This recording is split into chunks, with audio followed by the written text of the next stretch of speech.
السلام علیکم ورحمۃ اللہ۔ یہ ہے بھائی تفسیر شبیر احمد عثمانی کا وہ صفحہ، قرآن کا گویا پہلا صفحہ ہے، اور اللہ کی حمد و ثنا کے بعد جو کڑاکے کی توحید کی آیت آئی ہے ایاک نعبد و ایاک نستعین، اس کے اندر شرک کا انجیکشن دے دیا محمود الحسن صاحب نے، جو پہلے فارغ التحصیل ہیں دیوبند سے، سند لے کے نکلے ہیں۔ یہ کہتے ہیں سند ہے آپ کے پاس، ذرا سند یافتہ لوگوں کا حال دیکھو۔ قاسم نانوتوی نے جو مدرسہ وہاں بنایا دیوبند، جہاں سے علماء دیوبند نکلتے ہیں اور پوری دنیا میں پھیل گئے ہیں، اور یہ ان کے ماننے والے نعرے لگاتے ہیں کہ سر بلند دیوبند دیوبند، اور کہتے ہیں ہمارے اکابرین نے پوری دنیا میں توحید پھیلائی ہے، ایمان پھیلایا ہے، دین پھیلایا ہے۔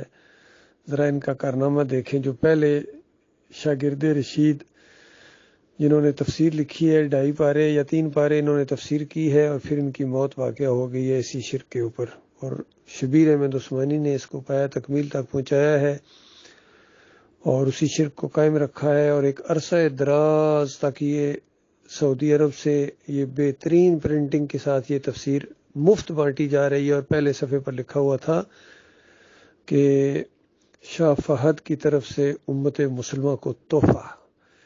بہرحال پھر جب ہم نے یہ اس کے شرک کی نشاندہی کی تو اب یہ تفسیر وہاں سے بانٹنا بند کر دیا انہوں نے۔ اچھی بات ہے، کوئی بات بھی اچھی کرے گا، ہمیں اچھا لگتا ہے۔ تو اس کے دیکھیں ایاک نعبد و ایاک نستعین کا ترجمہ انہوں نے بالکل صحیح لکھا کہ ہم تیری ہی عبادت کرتے ہیں، تجھی سے استعانت یعنی مدد مانگتے ہیں، اور حاشیہ چڑھایا، اور حاشیے کے اوپر لکھتے ہیں کہ اس آیت شریفہ سے معلوم ہوا، کہتے ہیں اس آیت شریفہ سے معلوم ہوا کہ میں ابھی ہر بار وہی پڑھتا ہوں، کہتے ہیں کہ اس آیت شریفہ سے معلوم ہوا کہ اس کی ذات پاک کے سوا کسی سے حقیقت میں مدد مانگنی بالکل ناجائز ہے۔ ہاں، اگر کسی مقبول بندہ کو محض واسطہ رحمت الہی اور غیر مستقل سمجھ کر استعانت ظاہری اس سے کرے تو یہ جائز ہے کہ یہ استعانت در حقیقت حق تعالیٰ ہی سے استعانت ہے۔ گیا ساری توحید ختم ہو گئی، اور شرک اس میں ڈال کے انہوں نے ایمان کا مذاق اڑایا۔ بتاؤ مقبول بندہ بیچ میں سے کہاں سے آ گیا حضرت صاحب؟ اب آپ کی سند کو ہم کہاں لے کے جائیں؟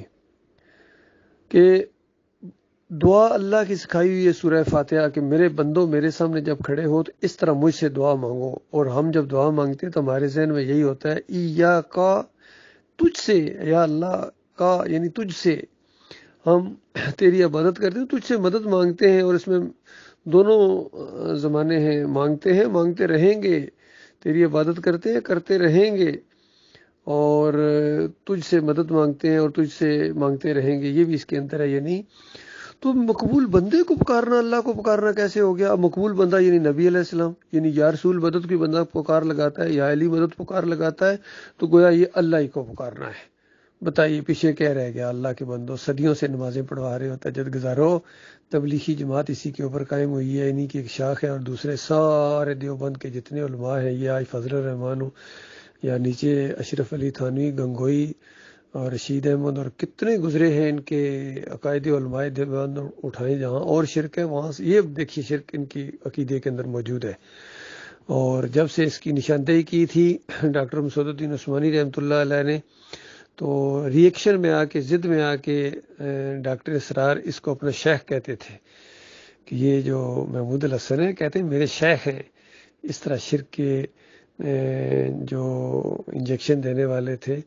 تو اصل میں ان مفسرین نے یہ ظلم کیا۔ دیکھیے اگر توحید کی آیت بالکل اپنی جگہ قائم ہے، یہ صرف ترجمہ لکھ دیتے، کاش یہ تفسیر میں شرک نہ ڈالتے، تو تفسیروں میں ان مشرک مفسرین نے شرک ڈالا ہے۔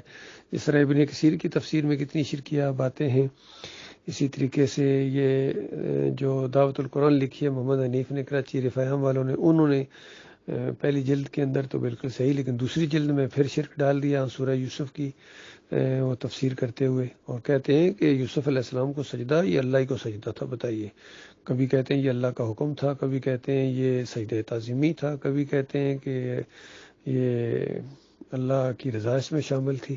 تو اس طریقے سے انہوں نے پوری دعوت القرآن کو دعوت شرک کے اندر تبدیل کر کے راستہ ٹیڑھا کر دیا، راستہ روک دیا ایمان کا. تو یہ ہوا ہے اللہ کے بندو آپ کے ساتھ، قوم کے لوگوں. یہ معاملہ ہے، جب تک ان ٹھگوں کو راستے سے نہ ہٹایا جائے. یہ راستے میں روڑے ہیں، ایمان خالص کے راستے میں یہ روڑے ہیں. اور ان کو جب ہم کہتے ہیں کہ دیکھو انہوں نے شرک پھیلایا ہے، تو ان کے جتنے ماننے والے ہیں یہ سامنے آ جاتے ہیں اور ان کا دفاع کرنا شروع ہو جاتے ہیں. تو بتاؤ، دنیا کی زندگی میں تو ان کا بڑا دفاع کر لیا، لیکن کل قیامت کے دن ان کا دفاع، ان کی وکالت کون کرے گا؟ باقی تمہارے سروں کے تاج ہوں، لیکن اللہ کی بارگاہ سے یہ راندے ہیں، یہ وہاں سے بالکل ہمیشہ ہمیشہ کی آگ کے اندر چلے جائیں گے. جو مر گئے وہ تو گئے، فارغ ہو گئے، ان کو اب جہنم کی آگ سے کوئی نہیں نکال سکتا ہے. اور جو باقی ابھی زندہ ہیں، جس طرح محمد حنیف ابھی زندہ ہیں، توبہ کروائیں ان سے اگر کروا سکتے. ہم نے تو اپنی پوری کوشش کی، لیکن وہ ڈٹ گئے ہیں، وہ اس شرک کے اوپر توبہ کرنے کے لیے تیار نہیں ہے، بلکہ انا کا مسئلہ بنا دیا. اور بہت غصے میں آ جاتے ہیں جب کبھی ان کی شرک کی نشاندہی کی جائے تو، اور پھر جھوٹ پر جھوٹ بولتے چلے جاتے ہیں. اور 2-3 شرک بھی ان کے اندر آ گئے اس شرک کو ثابت کرتے کرتے. تو یہ جب ایک دفعہ بندہ پٹڑی سے اترتا ہے نا، پھر وہ چڑھ نہیں سکتا ہے، الا یہ کہ اللہ تعالیٰ اس کے اوپر رحم کرے. اللہ تعالیٰ ایمان خالص کو سمجھنے اور اس کے اوپر جم جانے کی توفیق عطا فرمائے.